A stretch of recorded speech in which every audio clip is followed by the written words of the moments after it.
If you just bought the Hollyland Lark M2 and you're not sure how to use it with Audacity, this video will walk you through it step by step.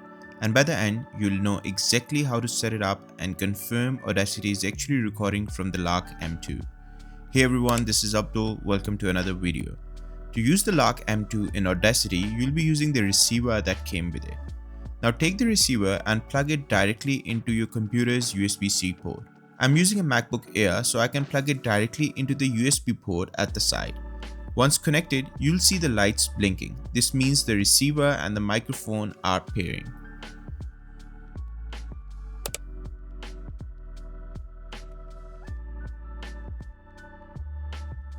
When the light on both the receiver and the microphone becomes stable, that means they are paired and ready to use. Next, we need to tell Audacity to use the Lark M2 as the microphone. So go ahead and open Audacity. At the top of Audacity, look for the Audio Setup button. Click on it and then click on Recording Device. Select Hollyland Lark M2. If you don't see Hollyland Lark M2, look for something like USB audio device, USB microphone, or even wireless microphone. That's still the Lark M2. As you can see on my screen, mine shows up as wireless microphone.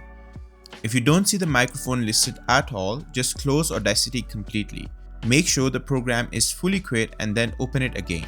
Audacity usually refreshes the input list after a restart.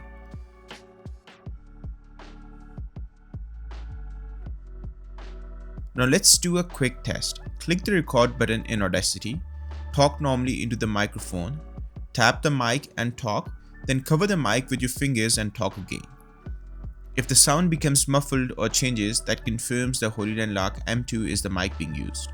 And that's it. That's how to use the Hollyland Lark M2 with Audacity. I hope this video was helpful. Please make sure to like this video as it really helps the channel out, and subscribe for more videos like this one. Thanks for watching, and I'll see you in the next one.